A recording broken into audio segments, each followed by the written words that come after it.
At first, the process will seem silly and trite. After it's presented, we'll begin going into detail about how and why it works, and what you can reasonably expect from it. As with most good things, it is not a magic pill. It requires consistent, steady participation. However, for most people, keeping them out of it will eventually require more effort than convincing them to use it. The mortal enemy of the process is inconsistency. If you go days or even longer without using it, you won't be able to expect much from it. If you apply yourself, even when you're not in the mood to do it, you'll get the results that only long-term consistency can deliver. The process is one way to help you achieve your goals. It is far from being the only way. If it resonates with you personally, if you have as much fun using it as we think you will, and if you complete this video series, which includes explanations on what you're actually doing and why it works, then it's here for your use as you see fit. It will be what it is to each individual. If your goal is to disprove the process, you've already succeeded. Simply having the intention of disproving it will, through the process working, disprove the process working, but only within your personal reality. Step 1. Assessment. The first step of the process doesn't have you searching deep within yourself for what and where your problems, blockages, or other shortcomings may be. Instead, the first step is to make the most complete list you can of all the real or fictional characters, settings, and situations, from television shows, books, movies, or any other source, that you felt a strong sense of identity with. They could be people you've actually known, places you've actually been, or situations you've actually experienced. Or they could be entirely fictional. It makes no difference whether they were real or not. Anytime you seriously admired a character, wished you were in a setting, daydreamed about being in a certain situation, list it. Include details about why you felt a connection. What about this person, place, or situation stirred something in you? There are no limits to this step. Anything goes. As time goes on, you will add to your list as new things to be added appear. It does not need to be complete to begin. Step 2. Fine-tune. One item at a time. Now imagine you are the person you listed, or you live in the place you listed, or they are your mother or father, spouse, boyfriend or girlfriend, sister or brother, or best friend. Imagine you're in the situations you listed. Whether it's in the past, present or future, whether it's fictional or not, fine-tune and expand each item, one item at a time. What would you change? The changes you make can be large or small. It's your list. Do with it as you will. The goal is to make this list the most pure, potent representation you can of every identity, location, and situation that you feel would make you ultra happy. If something doesn't sit well with you, eliminate or change it. If something is missing, add it. Keep it pure, whatever makes you the most happy and inspired.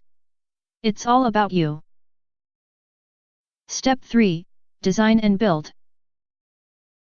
This will be the most time-consuming step, but you can make changes on the fly as you see fit.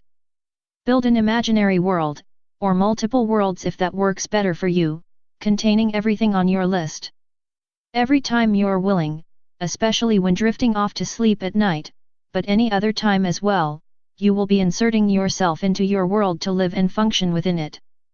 This will be covered in the next step. Again, anything goes. If you want to set the Harry Potter world among the Star Trek universe, go for it. Star Wars meets, or versus Star Trek?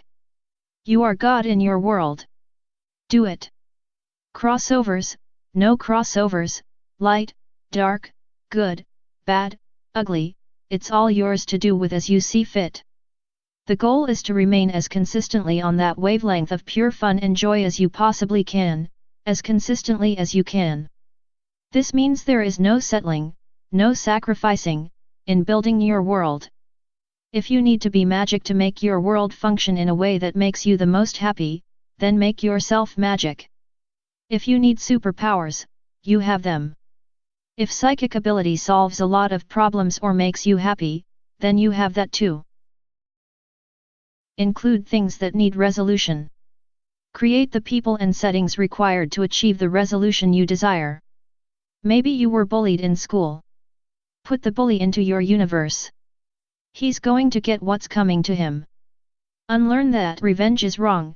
Society taught you that. You didn't come up with that idea on your own. Do you have regrets? This is where you eliminate them. Change your past to whatever you want it to be.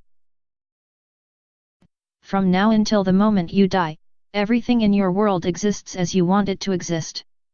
There is no compromising here. If you want to be evil, as evil is commonly thought of, then be evil. Be selfish. Do everything wrong that you don't truly believe is wrong. Reward yourself for good deeds. Promote yourself on your job. The girl or guy who broke your heart. Undo that event. Or make them sorry they did it. It no longer happened the way you remember it. You are free to modify, change, and alter your world at will. If it turns out something you initially created has outlived its usefulness, or is becoming a roadblock to continuing, just change it. The only rules here are yours. Step 4. Grand Entrance. When you first enter your world, you will probably not have much success doing anything beyond imagining it. This is good enough. As long as you're processing it in some way, it will increase its realism as time goes on. Never worry that you're not doing it right because there is no right. It's your world and it's your mind. Do what you can, where you're at, with what you've got. Obviously you don't want to be getting fired from your job because you were daydreaming while you should have been preparing the latest TPS report. Use common sense. This step is best outlined with a hypothetical example.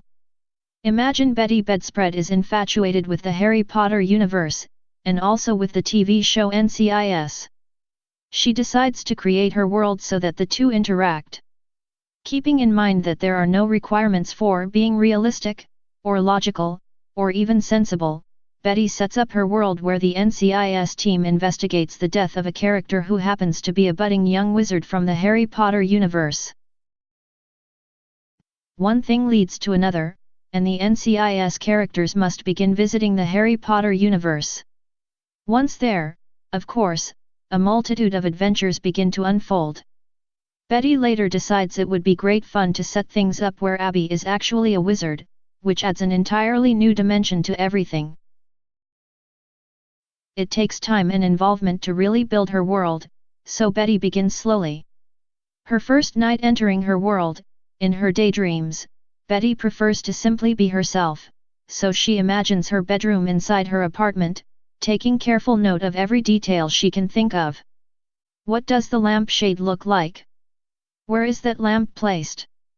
What color are the sheets? What is their texture? For several sessions, she continues to go through her bedroom, carefully taking note of every detail she can think of. The details should remain as consistent as possible, unless there's a compelling reason to change something, which is always a wide-open option. With every session, Betty solidifies her world a little more in her mind and in her experience. After a few sessions, she moves into the bathroom, then her living room, her kitchen, her balcony. Slowly expanding and always holding steady what she's explored so far. Eventually she begins to venture outside, down her street, she does shopping, buys a new car, a new house, etc. In the process of doing all this, the general functioning of her world begins to solidify on an ever-increasing scale. Inside your world, while starting out in your home, you could have family members or visiting friends to interact with. This helps to immerse you in the experience. Don't summarize or gloss over these interactions. If you're talking with somebody, play out every word of the dialogue, exactly as you would if you were there physically. It's all about repeat, repeat, repeat. The more often you enter your world, the better. Hold it steady, don't give yourself an electric stove one day and a gas one the next. Unless, inside your world, you specifically went out and bought a brand new Viking stove. As with anything, the more you engage in this process, the easier it will become, and the more it will take on a life of its own. Given enough time, the characters in your world will begin to make decisions that you are not aware of telling them to make. They will begin saying, thinking, and feeling things that you didn't assign to them. They will truly take on a life of their own. When your world is sufficiently developed, you can begin interrogating your characters, especially when they begin acting on their own accord. Why did you stand me up last night? Make them tell you the truth about why they did what they did, or didn't do what they didn't do.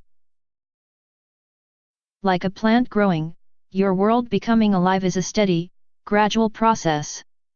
You won't have your version of Einstein or Tesla passing on forbidden knowledge during your first excursion into your new reality. Repeat involvement and time passing are the keys. If you dive in with a fury then gradually stop using the process, it will reflect that abandonment and it will do nothing for you. Think in terms of bodybuilding or going to college. There are no instant results, but results are still guaranteed if you achieve consistency long term. There are truly no limits to this process.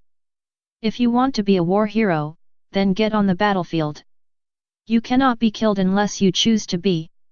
If you want to be a king, or a queen, or date/marry the hottest star in Hollywood, the world is your oyster. You can make parallel universes where you bounce between them at will. Anything goes. The only requirement is that whatever you create inspires you and makes you personally happy. Make it so. Number 1. Step 5. Look for crossovers. Given enough time, you should begin to notice details, tiny at first, but gradually increasing in their scope, where your imagined universe begins to bleed over into real life. You might notice a particular pair of shoes that you placed on your version of Elvis Presley on the feet of some guy you ran across in the mall. As time goes on, you may find yourself encountering people or entire situations that exactly mirror your own world. Expect this. You are creating, within your own experience, a living, breathing universe, or multiple universes, that you are going to be spending time living out your life inside of. It needs to be designed completely enough to support your carrying out your life inside it. There have to be ways of getting food, shelter, and clothing. There have to be people to interact with. There have to be situations that arise. People need homes to live in. Cities, villages, towns, or entire planets must exist as viable places that would be believable if they were made into a movie. Of course, if desired, you can simply make yourself magic.